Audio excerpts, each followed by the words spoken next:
Hey everyone, it's Unsung NPC back here with the final base class video. It's been a long time coming. I should have done this like half a week ago, but this past week has been very eventful in both my professional and personal life. And so because of that, it's taken a bit to get here. But I got it. We got it. We made it. Yay. We're taking a look at the wizard. Okay, the wizard, you know, I'm gonna level with you guys. I think the wizard is very boring. The only time I ever pick wizard is if I'm gonna make a mystic theurge, because I think wizard is better than arcanist for that, typically. But honestly, I still, like, wizard doesn't do a whole lot, in my opinion. It's just casting spells. And I like casting spells, but I like hexes, I like cool powers, I like exploits and things.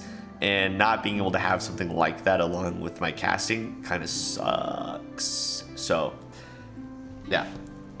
Mostly magic, duh. Some support, depending on how you build your wizard. Okay? Low fortitude, high will, low reflex, low BAB, 6 HP, up to 9th level spells, intelligence caster, and they memorize their spells. Okay? And they get all the knowledge and lore skills as class skills, and that's it. So, let's take a look here. You get your cantrips, right? Typical arcane cantrips. Cool. You get wizard proficiencies, which is just club, dagger, heavy crossbow, light crossbow, quarterstaff. You're pretty much going to be using a crossbow unless you find a quarterstaff that boosts your magic stuff, and then you'll just like toggle a cantrip to just use over and over again so you don't go into melee. You get an arcane bond. It can either be the object to get an extra spell slot prepared, or it'll be one of the animals, which we have gone over in other videos, but they all give +2 to perception and then +2 to something else or +3 to something else. Not very good. Oh, I would take the arcane bond object if I were you. Scribe scrolls, so you can scroll during camping and stuff, which is always nice. And you get 1, 2, 3, 4, 5 wizard feats. Okay, this is a bonus wizard feat. I just chose one so that we can get to the schools and pick our schools. But this is, you don't get combat casting, you just get a bonus wizard feat. You can choose combat casting, though you don't really need it as a long-range wizard. Okay, so let's take a look at these schools here. Alright, okay, Absorption, you gain resistance 5 to an energy type of your choice, chosen when you prepared spells, so you can change it every day, which is cool. It increases to 10, and then eventually you get immunity. So, that's pretty nice, I guess. Protective Ward, I like this one a lot. 10-foot radius field of protective magic, number of rounds equal to your intelligence modifier. All allies receive a +1 to AC, and this bonus increases for every 5. So eventually it'll be like a +4 AC bonus to everyone, which is really cool. It is deflection bonus though, and like you do get a bunch of other things that can increase deflection bonus, but I really like it, especially earlier on. And then you've got energy absorption at level 6. So energy absorption equal to 3 times your wizard level per day.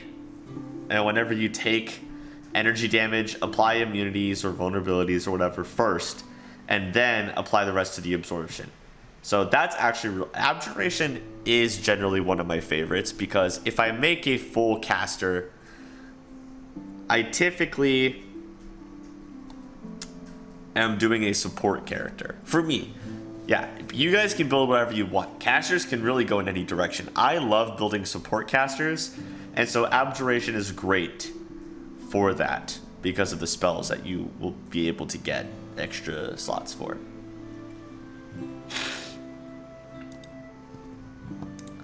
Conjuration. Conjuration, you get Summoner's Charm. Whenever you cast a Conjuration spell, increase the number of rounds that the spell lasts equal to half your wizard level.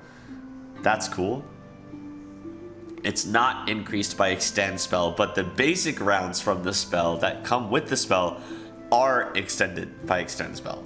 So, Acid Dart. Standard action, you can release an Acid Dart. It's a 30 feet range touch attack. Deals 1d6 points of acid damage plus 1 for every 2 wizard levels you possess, so it will scale. Ignores spell resistance. That is very good. Conjuration's also a great one. Summoners are great. Ignoring spell resistance is cool. Then Dimensional Steps at 8th level, where you can kind of do like a little dimensional hop 30 feet as a move action. You can use this a number of times per day equal to your wizard level, which is like 8 times when you get it right out of the gate, which is really cool. So Conjuration's a really solid school as well, power-wise. Divination. So Divination, you get forewarned, bonus to your initiative checks equal to half your level, which is actually really nice. Initiative checks on a wizard is huge. 20th level, anytime you roll initiative, you assume the roll resulted in a natural 20. This is like the only, like the second or third class that does that, which is really cool, really neat. Diviner's Fortune. When you activate this school power, you can touch any creature, give them an insight bonus to attack rolls, skill checks, ability checks, saving throws equal to half your level for 1 round. That's pretty cool as well. I like Divination a lot. I think the bad thing about Divination is that there aren't that many Divination spells that you actually want to make use of. The way around this, though, is that if you do Mystic Theurge, you combine your spell books. And you can slot, you know, divine spells in your wizard book and then vice versa. So you would get access to a lot more divination spells that way because divine magic has more divination spells in it as well.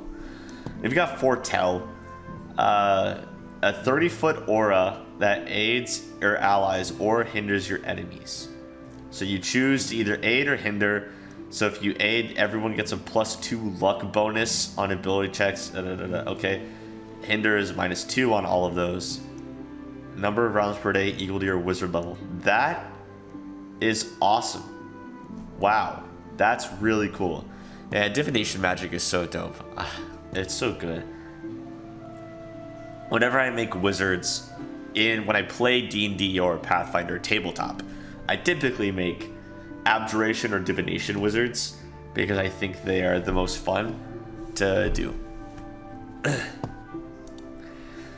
Enchantment. Enchanting Smile, +2 enhancement bonus on persuasion checks and saving throws against enchantment spells. Okay, and then this bonus increases. Dazing Touch, they become dazed. It's a melee touch attack though, which isn't great for a wizard. Aura of Despair, 30-foot aura of despair for a number of rounds. Enemies within the aura take a -2 on all things. Okay. That's cool. I like that. Aura of Despair. It's kind of like the hindrance of Foretell, basically. But very cool. Evocation. Intense spells. Everyone that loves Evocation loves this one. Whenever you deal hit point damage, add half your wizard level to the damage. Okay? This bonus only applies once to a spell, not once per missile or ray. That's... Okay, it's once per spell. So if you're using like Hellfire Ray, it's not for every ray. You need to remember that. Okay. 20th level, whenever you cast an evocation spell, you can roll twice and penetrate the creature's spell resistance and take the better result. It's so good. You get Force Missile, which is just a little Force Missile that deals 1d4 points of damage, and it can only be blocked by shield, obviously. It's as Magic Missile, basically. And then you get Elemental Wall. You can choose fire, cold, acid, or electricity. The elemental wall otherwise functions like a wall of fire. 12th level, you can use this another time per day, every 4 levels thereafter. Elemental wall is cool. There's the stats for it if you want to know. Illusion. Illusionists use magic. Oh, no, sorry. Blinding Ray. Fire a shimmering ray, 30 feet range touch attack, causes blinded for 1 round. Creatures with more hit dice than your wizard level are dazzled for 1 round. But both of those are good debuffs, so not too bad. Invisibility Field, swift action. You can make everyone invisible. No. It's just make yourself invisible as a swift action for a number of rounds per day equal to your level. Weird that it's called Invisibility Field if it just makes you invisible, but, you know, it's a freebie invisibility, which is cool. Necromancy. Power over undead. You get turn undead as a bonus feat. Okay, you can channel energy to go against the undead, I think. Yeah. The DC to save against these feats is equal to 10 plus half your wizard level plus your charisma modifier. At 20th level, undead cannot add their channel resistance to the save against this ability. Yeah. Grave Touch. Standard action, make a melee touch attack, cause a living creature to become shaken. If you touch a shaken creature, they become frightened. Cool. If it has fewer hit dice than you. And then Life Sight. At 8th level, you gain Blind Sight to a range of 10 feet for a number of rounds per day equal to your level. This ability allows you to detect living creatures and undead creatures, so that's cool. It also tells you whether a creature is living or undead. Constructs or creatures that are neither living nor undead cannot be seen with this ability. Range increases to 20 at 12 feet and to 30 and then 40. Yeah, I think you're only going to get to 40. But that's a lot. It's a lot of blind sight. 40 feet of blind sight. Transmutation. Physical enhancement. You gain a +1 bonus to either strength, dex, or con of yourself. And this increases eventually to a +5, which is actually pretty good. But it is an enhancement bonus, okay? It's not going to stack with belts. So keep that in mind, okay? Enhancement bonuses don't stack with other enhancement bonuses. Telekinetic Fist, 30 feet, range touch attack, strike 'em, boom. 1d4 points of bludgeoning damage +1 for every 2 wizard levels you possess.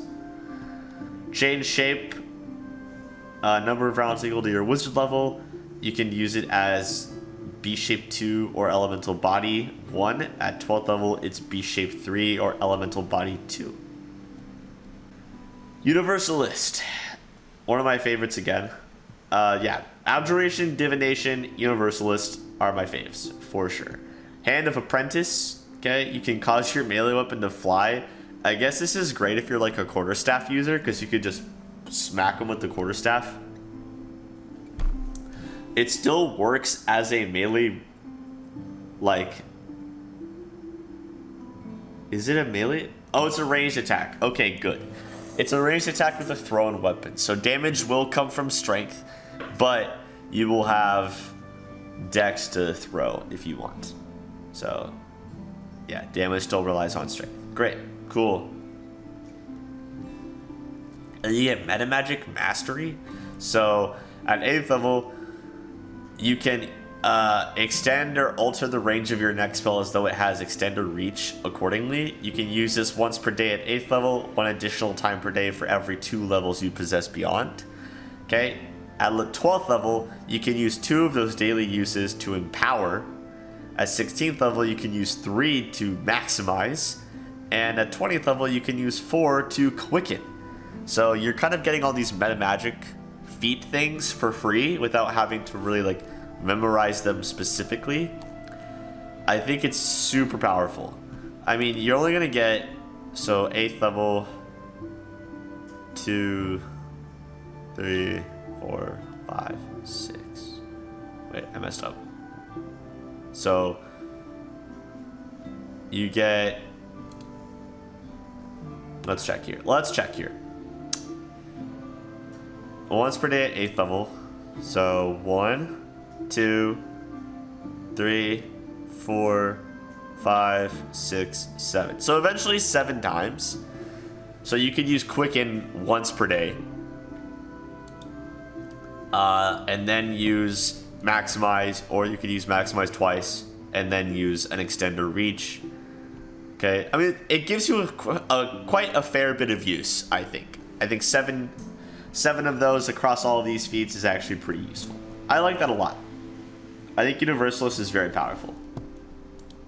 Okay. Oh, right. The other thing you need to know is that whenever you pick a school, you have to pick an opposition school. Okay? So you will pick 2 opposition schools, and these schools will cost you 2 slots instead of 1 to memorize a spell from those schools. So you get to pick your opposition schools. So it's really not that big of a hindrance because you can just choose what spells you want to avoid. I typically pick, if you're not going illusion or necromancy, like focus, I feel like those 2 are 2 of the best to pick for opposition schools.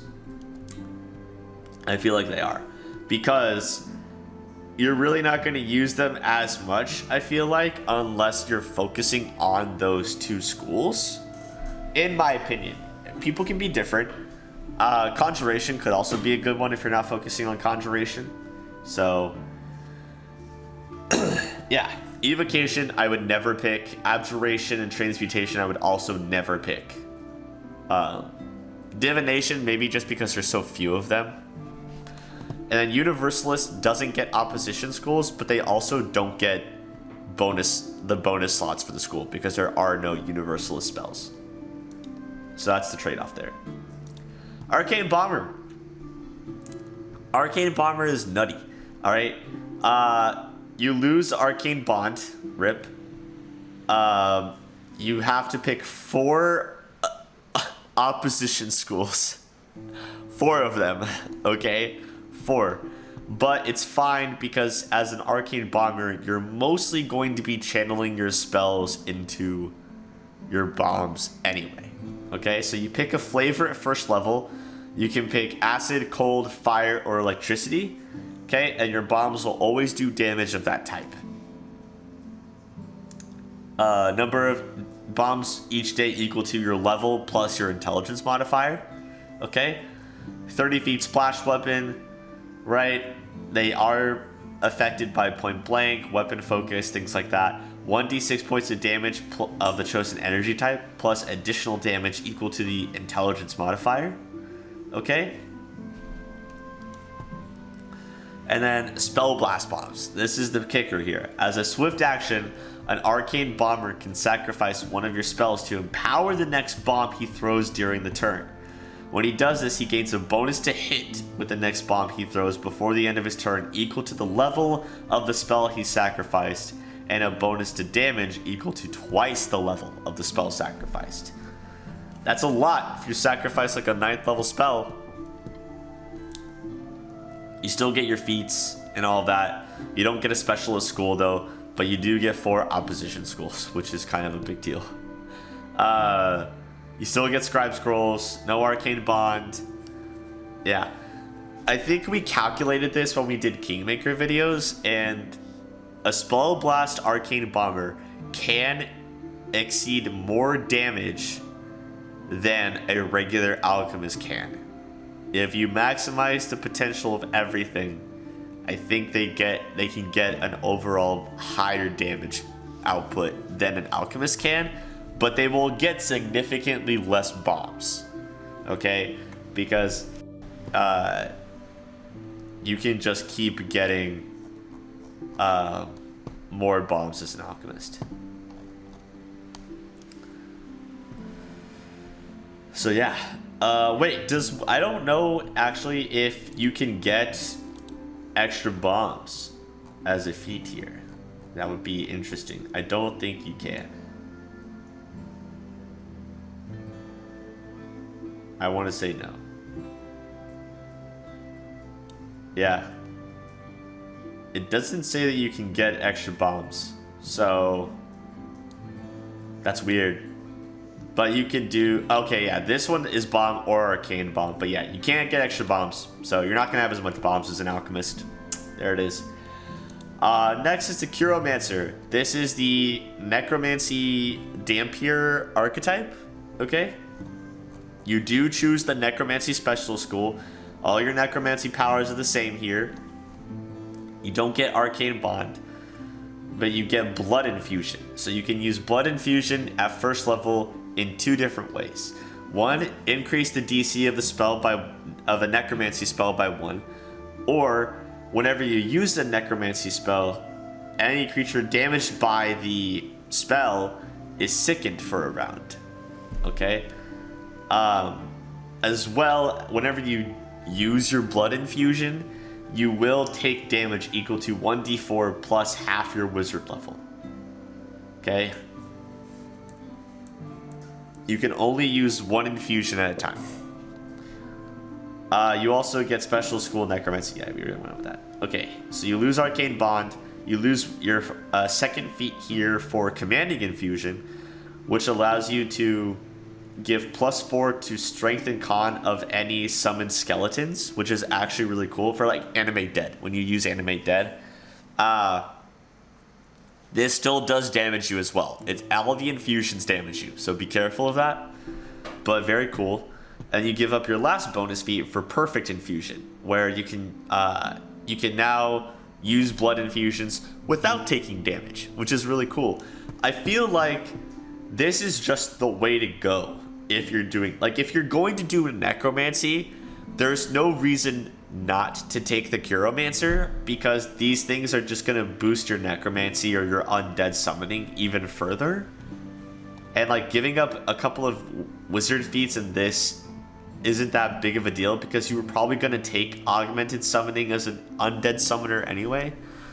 I think this is a good choice. If you don't really want to be Dampier, I get why you wouldn't do it.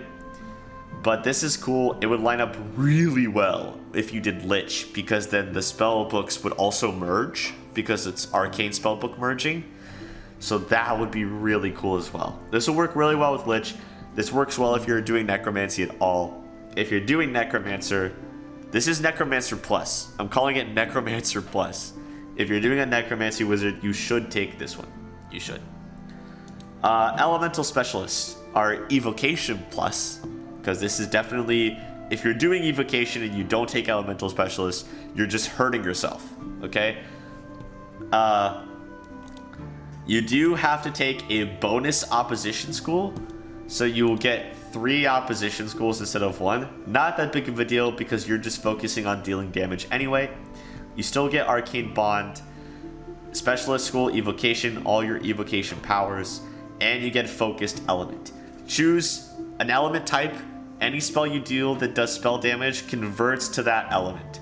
At 15th level, your spells of the chosen element also deal half of the damage as untyped damage. So I'm unsure if that means that at 15th level, spells that are already that type deal an extra half amount of damage as untyped, or if the damage is now split, half your element, half untyped. So if anyone knows the answer to that and wants to put it in the comments, I am unsure. That's really worded really weird. I don't really know how that's supposed to work. But this is Evocation Plus, right? Like, it's an extra Opposition School, but so what? You're gonna mostly use Evocation anyway for all of your slots regardless, so it doesn't really matter. And it's just giving you like significant bonus to all of your being able to use, like, you know, anything that does spell damage you now use as your element, which is really cool. I wonder if this works on things like Icy Prison Mass, because Icy Prison Mass does deal cold damage. Does that mean you could use Icy Prison Mass and make it deal acid damage? Because that would be sick. That would be sick. But very cool. Very cool. Exploiter Wizard. No Arcane Bond, no Specialist School. Ooh.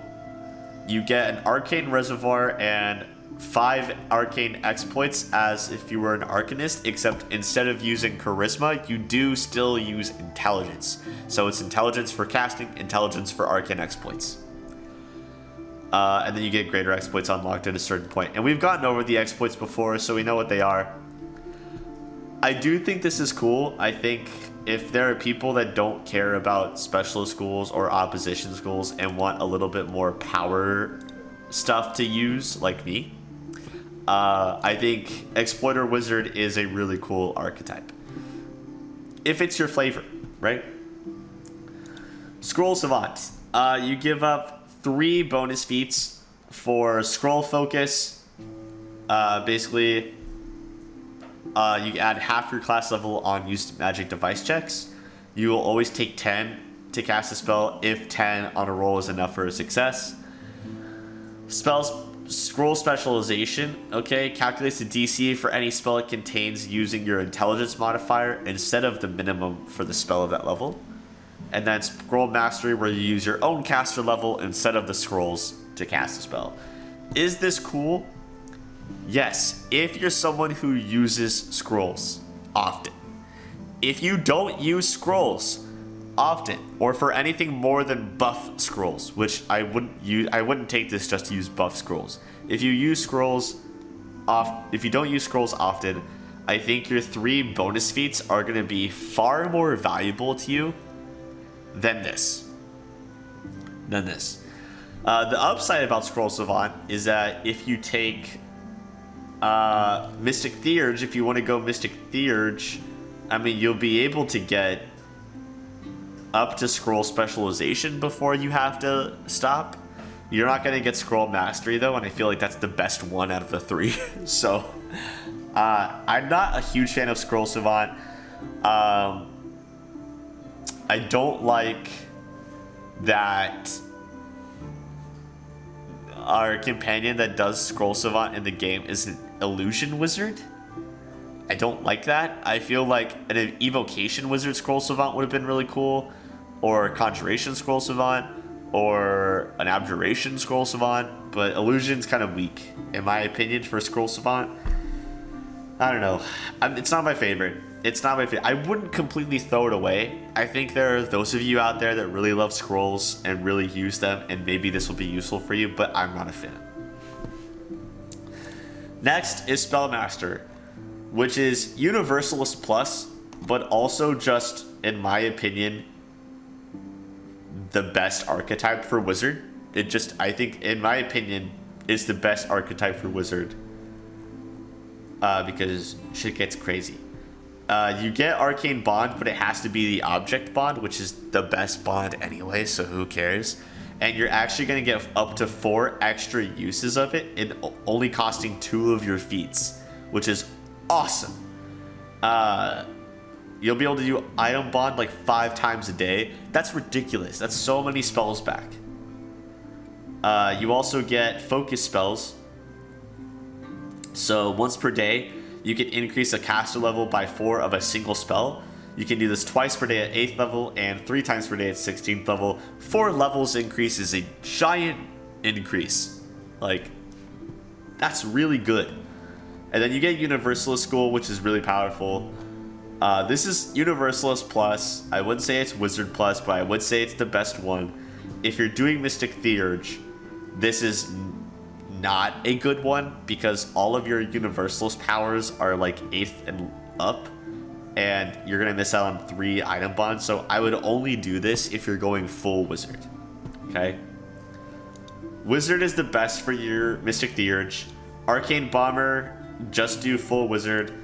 Chiromancer, I would probably stick to full, because Perfect Infusion is all the way at 20, so you could get away with not doing full Wizard, but I would.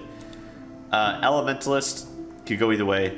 Exploiter, if you don't do full Wizard, you're missing out on exploits. That's up to you. Scroll Savant could be used in Mystic Theurge pretty fine. Spellmaster, go full Wizard. And then Thessalonian Specialist is also perfect for Mystic Theurge, because you're not really getting a whole lot. You pick a bonus feat here, then you pick your bond, and then you pick your spellbook. These have all the same powers as the regular schools. Your opposition schools are chosen for you, and they aren't opposition schools, they are prohibited.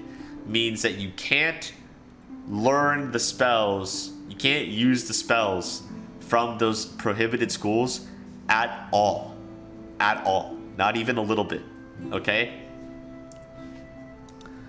But you do just get all of these spells just added to your spell book automatically, which is really cool, which means that you're just gonna get them. You're just gonna get them automatically added to your choice of selectable spells. So I really like that.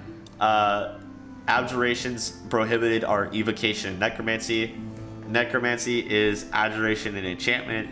Transmutation is Enchantment and Illusion. Enchantment is Necromancy and Transmutation. Illusion is Conjuration and Transmutation. Conjuration is Evocation and Illusion. And Evocation is Abjuration and Conjuration. Alright? No Universalist here. Duh.